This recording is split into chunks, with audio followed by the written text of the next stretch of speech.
Hello, and welcome to Thinking Thursday. I'm your host, Bronwyn Lucas, and I will introduce my illustrious guest shortly. If you've ever been with us before, you know that we start off by deep breathing. Why do we do that? Well, deep breathing allows you to cleanse your mind and body. It allows you to take care of some of the issues of the day. It allows you just to decompress, something you can do anytime, anywhere, and it's very beneficial. How do we do that? Well, I'm going to count you into four very slowly. I'll say breathe in to my count of four and breathe out. As you breathe in slowly and out slowly, we'll do it 3 times just to help you get those deep breaths in and calm down your body. So let's practice. Let's do it rather. Breathe in, 2, 3, 4, out, 2, 3, 4. In, 2, 3, 4. Out, 2, 3, 4. One more. In, 2, 3, 4. Out, 2, 3, 4. Hopefully that allowed you just to feel that woosah for a moment as we enter tonight. So tonight, the topic is education, family relationships, and more. We're joined by a dynamic mother-daughter duo, PK and Erin McCary. And they have 501c3 organization that deals with education, children, and just enhancing the lives of children. And you know, I believe that everything impacts our mental health, but education definitely does. And the Mhm. more we better manage our education, the more able we are to manage our mental health as well, because we're so tonight that's what we're going to talk about. So I'll let Mother start first this time. PK, introduce yourself and tell us something that makes you unique. Well, I I reached 6 feet the time I was 12. So I was always known as this really tall girl. Oh, can you believe she's only so old or young? And being a tall person uniquely qualifies me to stand above the crowd a lot of times. I was taller than my teachers. But my father taught me that my height was a gift, which I didn't want. But I have learned that it's one of the greatest gifts that was given to me to show individuals, especially young people, that being different is okay. We make up the tapestry of what is God's humanity. So that's my uniqueness. All right, love that. Erin, little Erin, now she's all grown up. Tell us something unique about you. Hello, my name is Erin. Oh, you're breaking up on my. What is unique about I think I'm having it's raining. Is we have some bad weather. Am I choppy? Oh, okay. Can you You're can you in hear? now. Okay, am I in now? Okay. Yeah. What makes me unique is that I have a everlasting patience and understanding for children. So I never get tired of them. I never find them to be um, not entertaining in some all. I love to help them. I love to serve them. And I think what makes me unique is that there's no child that I don't feel that I can help or service. And so that's my life's work. And I think that that's why what I do is not considered a work ethic, but more so a passion and a desire because I feel most at home. I feel best at taking care and being around children. That is awesome. So yeah. That is so awesome. I must say I envy you all. You're getting rain. We haven't had rain in over 40 days. We passed Noah. Noah might have had rain for 40 days. We haven't had any for more than that. And So, we need it. We definitely do need it. Yes, ma'am. Yeah, well, you can imagine how much we need it. We haven't had in 100 over 100 degree weather. Yeah. So, what yes. is rain? I've been telling people rain is a 4 letter word, and I don't do 4 letter words. So, I don't know what rain is. So, is there anything you guys would like to tell us about what you do professionally before we move on? Erin, anything Erin, you want go to first. Okay. Yes, What sir. do Anything you you do? want to add? Professionally, I work for a health plan, and I am a senior executive in the quality department. So I oversee the business Mm, operations quality department. And that's what I do for my 9 to 5. But my career, as far as what drives me, my desire, and what I do for a living, is I create safe spaces for children, all ages, all nationalities, all races, all genders. So that's me. cool. PK, what about you? Professionally, what do you do? Professionally, I'm a writer. And I think that it has been the gift that I am aspiring to on a regular basis, besides just, I have a marketing company that I created in 1983. I've worked for politicians and community nonprofits for 30 plus years. But writing is my passion and it's my gift. And so it's more writing that I'm doing now than I have ever before. And so my passion now is my job. Awesome.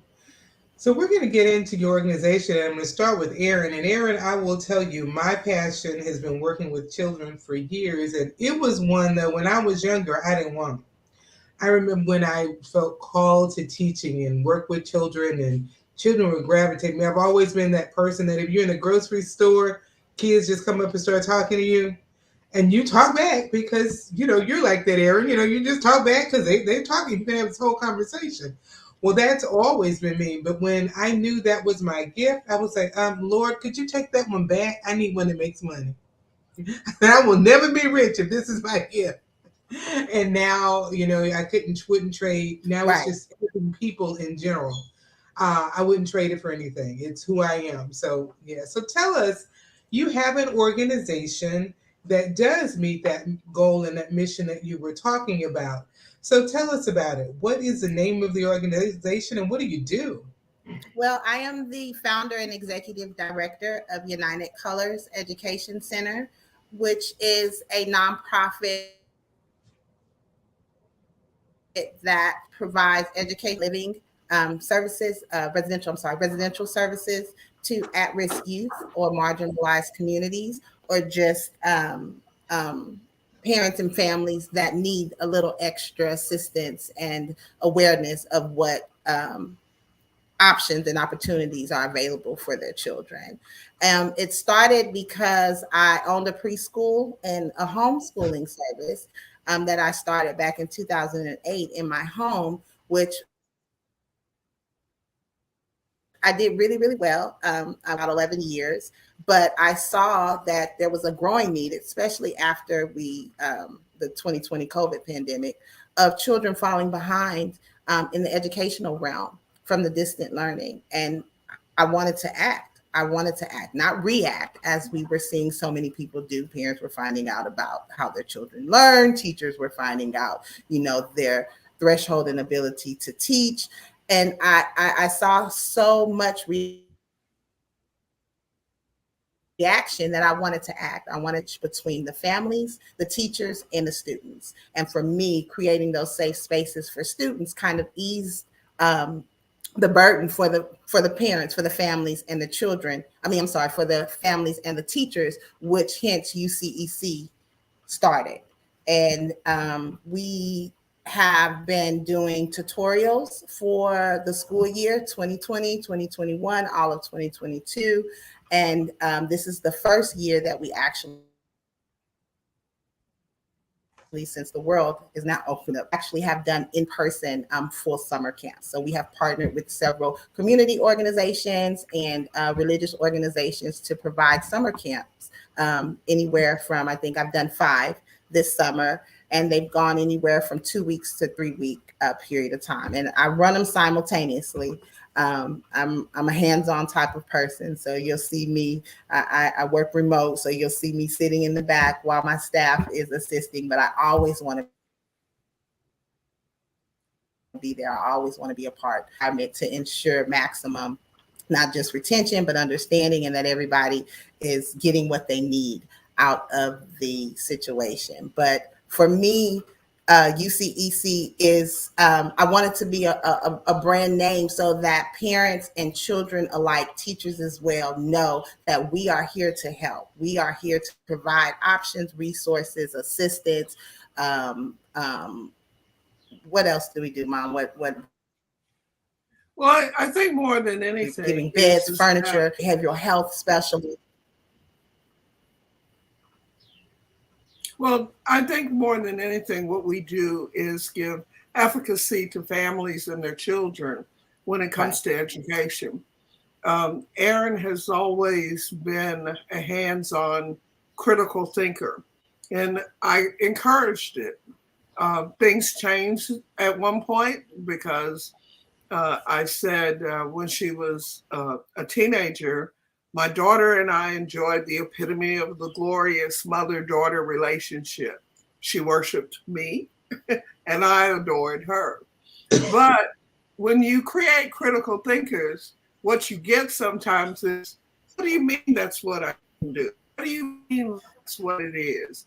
When my daughter thought I was the smartest person in the world, and at some point that switched.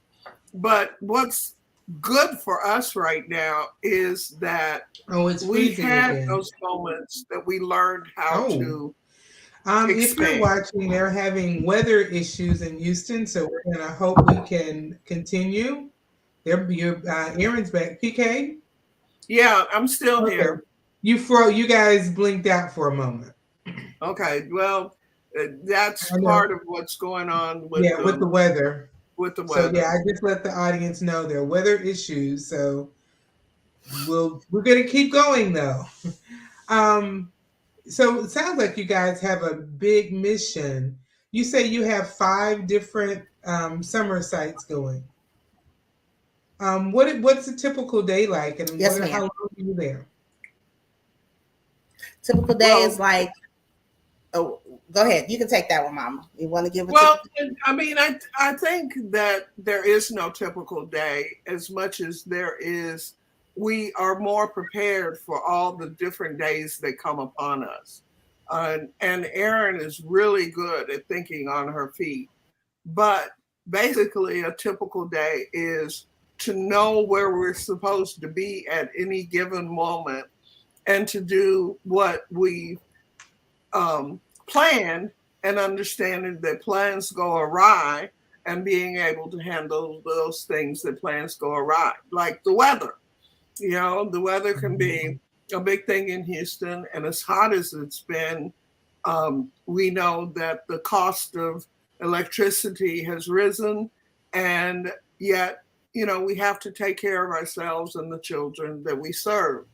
But I think Erin's typical day is that she is responsible. And I will tell you that she says the buck stops with her. And that's a new thing because I was the mama that the buck stopped with me. I used to tell my children when they'd say something was unfair, I told them it was a totalitarian government and I was their benevolent dictator. But I always gave them an opportunity to chime in and to make decisions with me, knowing that the final decision probably rested with me. Well, that's not the case now. The final decision rests with her.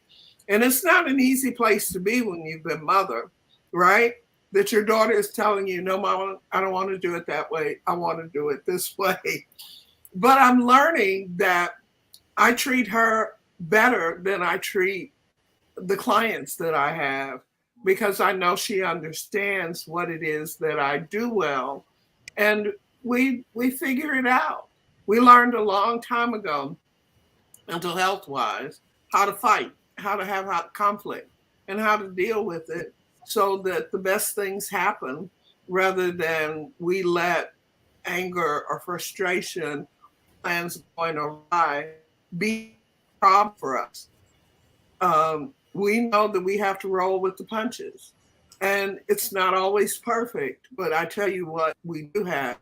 We always trust one another, and we always know that together we're stronger than we are apart. And that's a very powerful statement just in working with people, because if Yeah, you're joined with anyone in any capacity, we are stronger together than we are apart. And absolutely.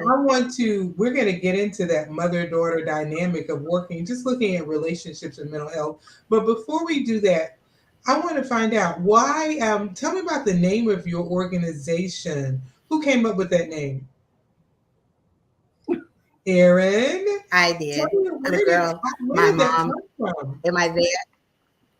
Yes, When I was a little, when I can you all hear me? Am I yes. back in? Okay. When I was a little girl, my mom uh graph. I don't know. She's an artist, so she did poetry, but she had a picture made, and it was a bunch of little characters of children with no faces and all of these different shades. And in the middle of the children was a little black figure. And when I saw the picture, I thought it represented me and all of the different friends that I had of different nationalities and different colors. And so when I decided that I wanted to create a organization that advocated for children and created safe spaces, I didn't just want it to be children that looked like me. I wanted it to be all children. And the first thing I thought of was her painting, which was called All Colors. And because I believe in a united, mom used to always say, "Hey, don't get out here in public acting up. I don't care." And I might have just gotten in trouble at home or whatever. She used to say, "We present a united front out. Won't let people know." And I felt that united more than all represented that I wanted the whole spectrum of all children, and then colors. I spell it the French way because initially I was multilingual when I had my preschool and my tutoring services. We taught other languages. And so I felt that United represented the totality of all cultures, and colors, being that I used the European spelling, incorporated that, but I utilized the graphics from the painting that she did when I was a little girl in 1984 that had all of the figurines of the children as my logo, first because it was original, but because I felt that that depiction embodied the work that I wanted to give back. That is so awesome. Do you still have that painting? Yeah, we still have it. Um, Awesome. it was I it do. was I do. We actually still do. Yeah. it was actually an original piece that was put together by a woman that Erin knew in Colorado, Doris Davis. And it was actually a collage, but I turned it into a print and a painting. And I Mm. talked about all colors, like, um, Jesus loves the little children, all the children of the world, red and yellow, black and white. And those colors were represented in that.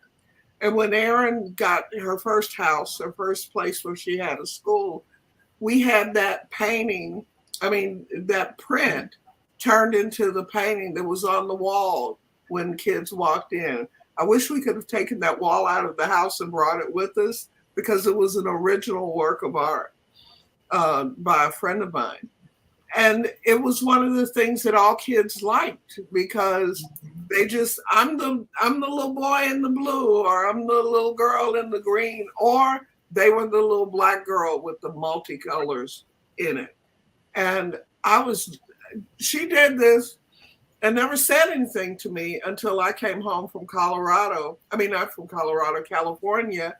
And that was the figure that she used. So I guess in a way I've um, her background and her history was impacted by the fact that art, critical thinking, working for others was something that we did.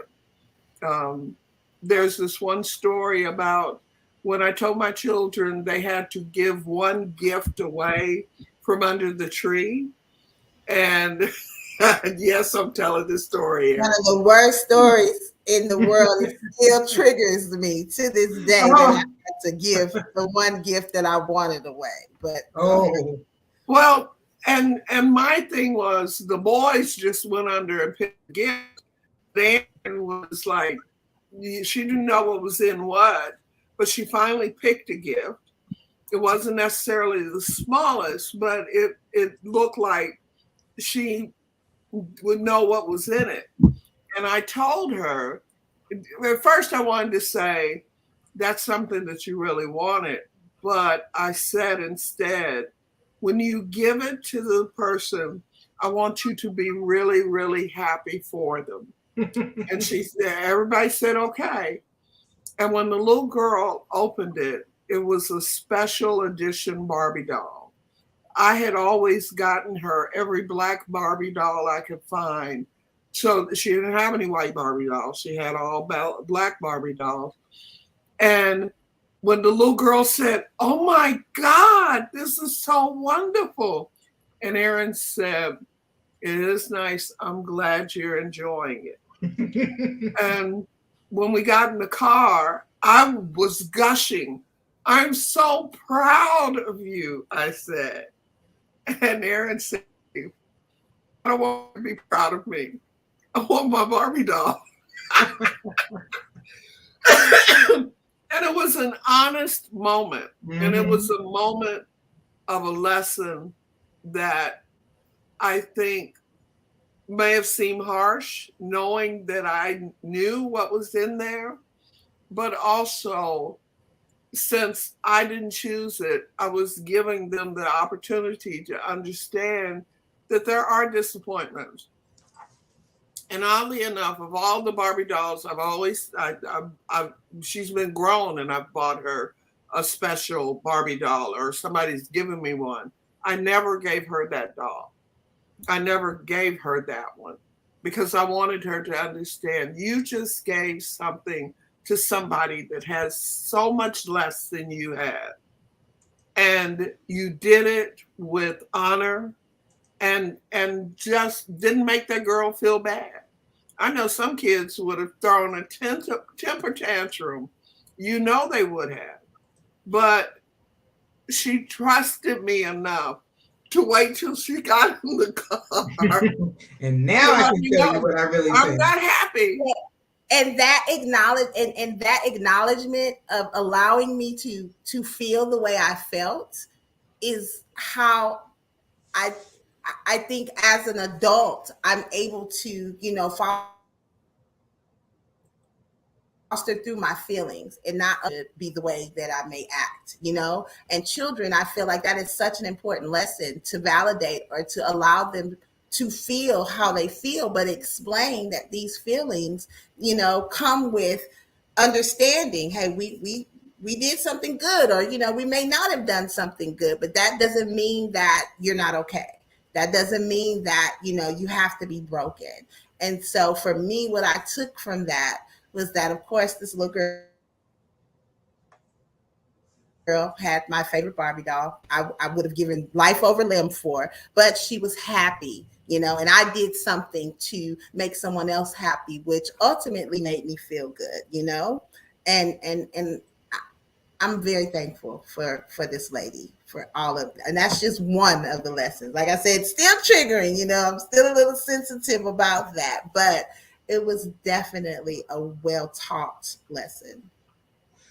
That story and that lesson leads us into, we're going to switch from the organization, and hopefully, we put information out there because it's very important to see what you do to make a difference in the lives of children. But I kind of want to transition early, and not, I had some other questions, but I want to go into the mother daughter relationship and mental health. Thinking about that lesson, And the way you describe what you learned from it, it is a lesson to perpetuate positive mental health. You know, like you said, you were able to express your feelings. Like, I know I did. I'm not really happy, but you learn from that how to positively express that. With that in mind, with the work that you do with children, how do you help foster positive mental health? How do you teach those kind of lessons? And they're organic. I know they just normally happen, but how do you generate Oh, that with children? first off, I respect them. I respect and I value children. And so a lot of families that I assist to help come from different, I don't want to judge or say old fashioned, but they come from, children are to be seen and not heard, or you don't get to choose, if you don't like that, I don't care, eat that. That's what I cooked, or, just not valuing that they have feelings and that they have their own mind, and their own thoughts, and they rationalize in a 6-year-old, way, or an 8-year-old way. What I do is that when I always talk to children, I come eye level. So I always make sure that they understand I don't want to tower over you. I don't want you to. Now, I would like respect. I love respect, but I want to understand if you don't respect me, why, and what I can do so that I can gain your respect, because I'm going to respect you. So for me, what I think is that I try to foster that treat me, or I'm going to treat you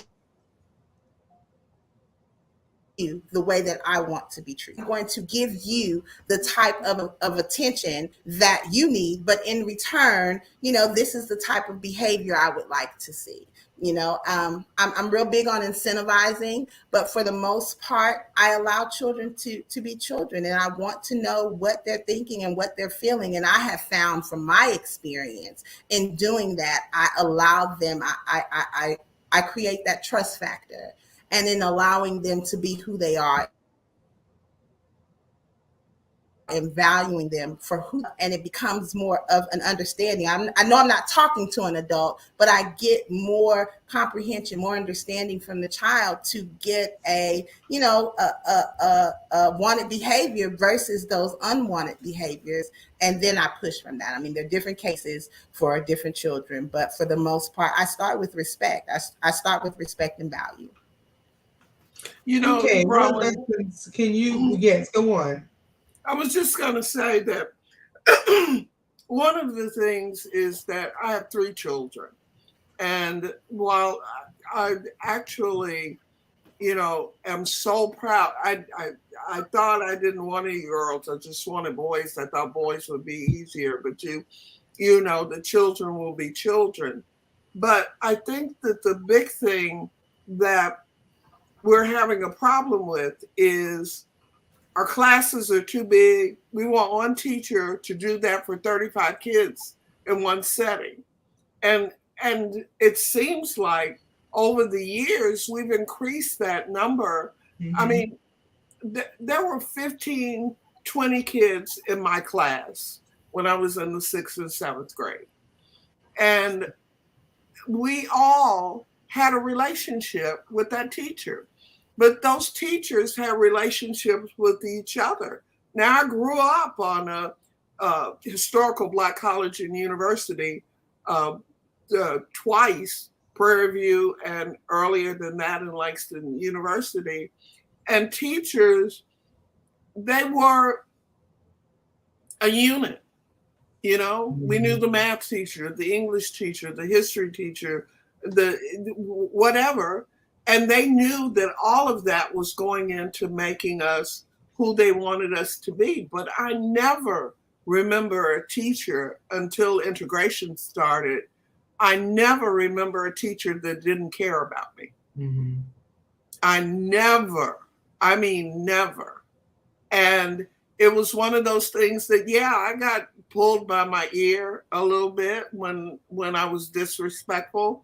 And I worked harder than anything. I grew up wanting to be a teacher because teachers gave you that. I think that a lot of children are beginning to see the flaws in our imperfection, and they're wondering, you can't help me. Sometimes I have thought that Erin stops and deals with something like right away, and I think that child's going to end up being afraid of her. No, that child just found its safety net in her, and I'm proud of her, and what she does. But she's carving out with parts of what happened in her life. She's carving out something that values children outside of everything else, the system, the people who you struggle with. She values those children. And that is what the future has got to entail, as far as I'm concerned. And teaching that value, that your self worth, that plays an enormous amount in a person's self esteem and their mental health. Because when you know you're worthy, I work with so many clients who have self esteem issues, which leads to their depression and their anxiety issues. As you're peeling off what's going on, it's, I don't feel good about me. I don't know my self worth. I wasn't taught my self worth. No one valued me. Therefore, I don't value myself. And it carries on into adulthood. So, what you're doing, those seeds you're planting, go far beyond, education, reading, writing, and arithmetic. It goes to who you are as a person, which once that's in place, who you are as a person, and you're valued, you're loved, it goes so much further. I'm working on a project now, and someone that I worked with when they were in high school, now her son is in high school, and she's working to get him part of the project. And this was a young lady that I work with, and had that particular group of students in that program. They decided they weren't going to like me because I was coming in changing stuff and made rules. Now, of all the groups there, that was the one that was most attached, because I cared about them. And my, changing rules a little bit was because I felt this was what was best. Or actually following the rules in a different way. So when you show them that you care, you are pouring something into their lives that's immeasurable. And for their mental health, it is amazing just to know someone cares, to have that. If it's that one person, so you may work with kids who are coming from families where they're not valued. You don't want to say it, but we know it's true. And to be that one person, and you may not ever see what you're doing in their life and know how deep it is, but it's planting a seed. So I just had to say that you're planting some seeds, and maybe your job is to plant them, not even to water them, not even to see them grow, but you're definitely there to plant them. And if it's only 2 weeks, and that person knows for that 2 weeks, I am valued, I am worthy, it can carry on for so far. Just the fact that for that amount of time, yeah, that lady, she let me know somebody cares about me. So continue planting those seeds. They're so important. I know, PK, you and I both have been working with children for years, and we've seen it. Sometimes they come back to you. Sometimes they don't. Like I say, this young lady, now her son, when I put it out there, I'm looking for, kids this age group, and I'm going to talk about that. I'll mention at the end of the show, we're going to do a show about that probably next week, about what's going on. She put it out there that she wanted her son to be involved. Well, that's because she knew when she was young, she was cared about. And so you may, eventually get to see, like I say, second generation. You get old when you see the second generation come around. So I'm getting there, but it's okay. It's a blessing to be able to wake up and see this many mornings. In the last few minutes, I want to talk about, I said we were looking at, I wanted to highlight what you're doing and its impact as we see on mental health, but also looking at relationships. We see good and bad family relationships. So as a mother-daughter, PK, you talked about it earlier, the roles are switched. Erin's in charge. This is her program, and you're working with her, and you've always been mom. Mom's large and in charge, and now it's Erin. PK talked about it a little. Erin, how does that impact your relationship to have this power shift? No, it, Girl, you listen to me. it's different. It's different because I was raised to, always be respectful to adults. And now I'm an adult. I still look at, my mom, my aunt is on my board. I deal very closely with my uncles. I still look at them as the adults and from like I'm the child. So it's different in that aspect, but it's also great for me because they see me, in my raw, and they give me so much feedback. They pour into mom. She is my best friend. She is my biggest cheerleader. She is my counselor. She is my ride or die. And for me, the work, I always used to say, I don't want to be like my mama. My mama was at the school. She was doing programs. She was helping the community. She was helping the senator, the governor. I said, no, I did not think that I could ever do that much, in the community or for someone else, because of course a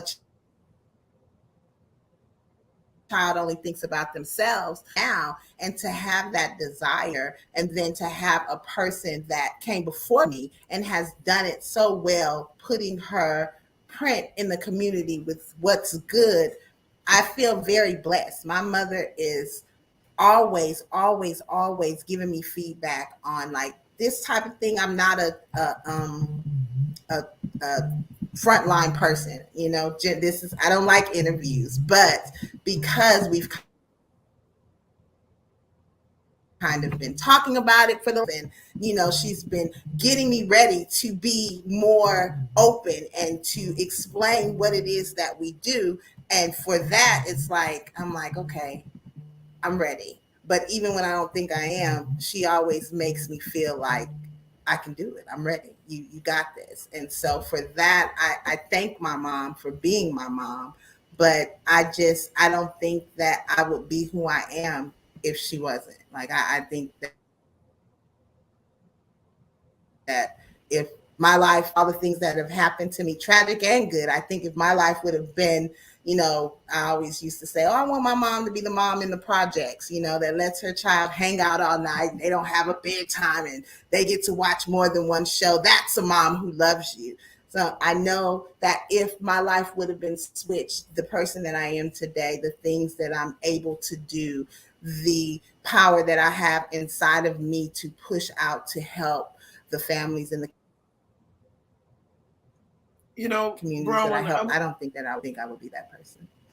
I want to just add right here. One of the things is that I was not by myself when it came to raising my children. I remember my one of my friends, Rosemarie Cavalucci, Jarian, didn't talk a lot, but it wasn't because he couldn't talk. It's because Erin was his mother, or seemingly so. But I would fuss at him because I would say, "Stop running." And my friend said to me one day, the only word he hears is running. Why don't you say walk?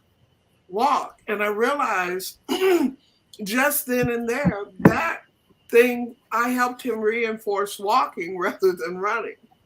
The thing with my daughter and myself, and I'm writing a book about it, calling it Raising Erin. And the reason I am is because she helped me to be a better mother to her, because I let her say what she needed to say. I think that if teachers and parents would just realize, if you can't hear them, you're not going to know what to do. And so I was taught to be a better mother. And that's why I like Khalil Gibran's The Prophet about children. Your children come through you, but they are not from you. It's life's longing for itself. It's God in all of its glory and power, the creator that made that child. And I told Erin a long time ago that I didn't choose her. She chose me, because the Bible says that he knew her name, which is Erin. spelled differently before she was a twinkling in my eye. So that means that she and God were up there plotting on me to make me her mother, which also means that God gave me everything that I needed to be the best mother. So I think mentally and spiritually go together, and Mhm. understanding that what's in our head sometimes affects our heart, and vice versa. What's in our heart affects our mental abilities as well. It's not a job that you ever finish completing. It Right. just turns over and evolves. And I'm grateful for her that I didn't mess her up, because that happens too. And I like who she is. I tell people all the time, I like hanging with my kids. I'm not trying to be them, but I am trying to see them as the adults they are, and to support them like I did when they were children. Awesome. I told you guys in the beginning that 45 minutes would go quickly, and you'd be like, oh, really? And yes, we Erin, who doesn't do interviews, you did an awesome job. And see, we're nearing the end. Um, I always like to do a couple of things near the end with a charge to action. I'll give you a chance to do a final comment. And so I always like to end with a call to action. What is something you can do? So tonight you heard about the organization that they have that works with children. Uh, there's this saying that the children are our future. I say the children are our now. We need to impact their lives now. Yes, as you get older, that's who's going to be taking care of you when you're older, so you might as well get them right.